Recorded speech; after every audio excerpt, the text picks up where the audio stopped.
Hey guys, Mike here, and in this clip I'm going to tell you about 20 or so different things that you might not know about the Galaxy S4. Let's have a look, and don't forget to hit that thumbs up button if you'll enjoy this video.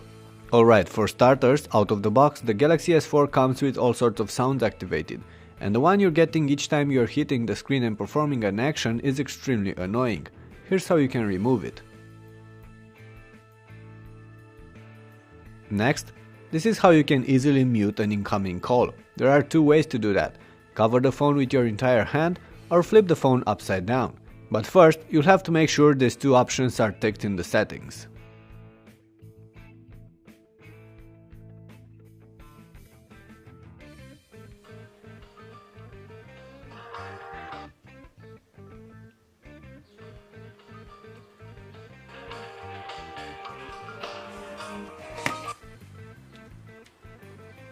Another cool feature allows the phone to automatically increase the ringtone volume to maximum when in your pocket or bag, regardless of how it's usually set up.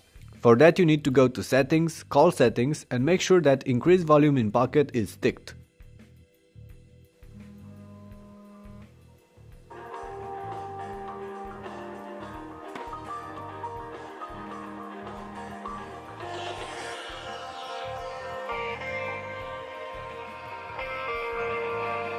Smart Stay is another nice feature, and it allows the phone to detect when you're looking at it and never turn off the screen while you're using it, regardless of the screen's default settings.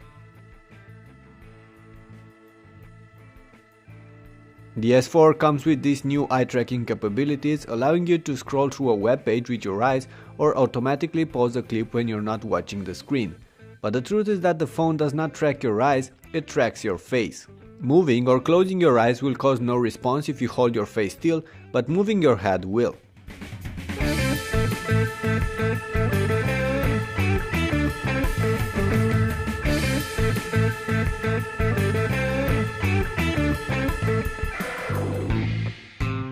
Multi-window is a cool feature on the S4, and it allows you to run two apps at the same time in a split-screen environment.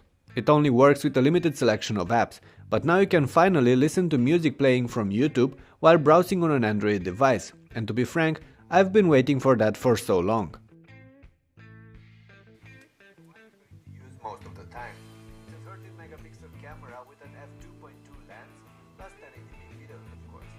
However, there's a rather narrow field of view on this lens, narrower than I was expecting from a modern handset. Anyway, the pics and clips coming out. Unlike other AMOLED screens, the one bundled on the Galaxy S4 comes with an RGB mode that should display colors in a more natural, less saturated way. You can activate this mode by going to Settings, Display, Screen Mode, and select Professional Photo.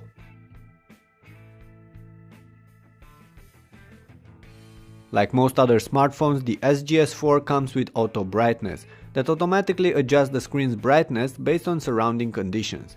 However, the S4 also allows you to tweak the auto brightness settings to a lower or a higher overall brightness level, based on your preference.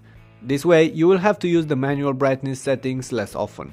By default, the menu and back controls flanking the home button on the S4 turn on for a second or so when used, but you can change that. Go to Settings, Display, and play with the options under Touch Key Light settings.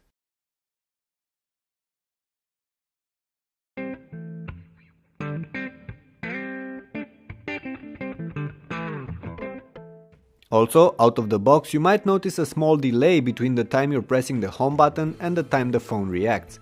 You can get rid of this lag by deactivating its S-Voice launch function. Open S-Voice, tap the menu button, hit Settings, and deselect it from here.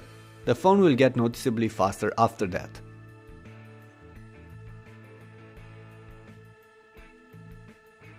If you want to quickly dial or send a message to someone, just find that person in your contacts list, and from here you can swipe to the left to open the messaging app or swipe to the right to dial.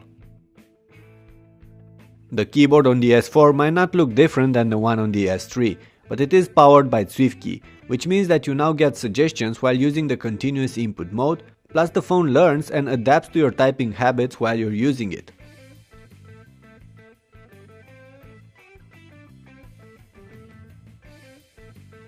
Also out of the box, the lock screen on the Galaxy S4 is quite simple and contains no quick launch icons and no widgets, but you can add those from the settings if you want to. One quick note though, after adding widgets, I noticed that the phone would take longer to open the lock screen after pressing the power button, so I ended up only using those icons on the bottom. AirView is one of the coolest new additions to the Galaxy S4, and it allows you to interact with the screen by simply hovering your finger over it. You can use it to preview tabs in Flipboard, preview messages, enlarge gallery pictures and more. It needs to be activated from the settings, and you can easily tap it on from the list of quick toggles.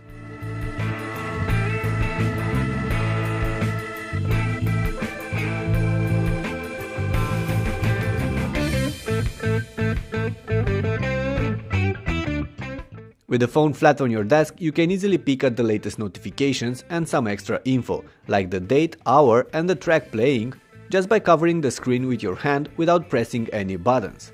For that though, you'll first need to activate this functionality from the settings. Many of you asked how you can take a screenshot on the S4, and it's actually quite easy. First, you need to go to Settings, Motions and Gestures, Palm Motion and activate Print Screen. Now you can swipe your palm over the screen and take screenshots. You can also do it by pressing and holding the home and power buttons at the exact same time.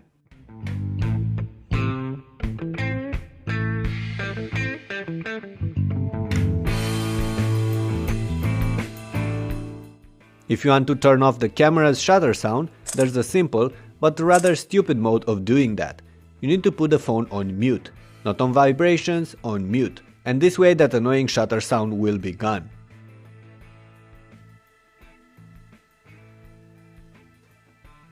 The S4 tends to take rather shaky pictures in dim light, and getting the focus right is a complete pain.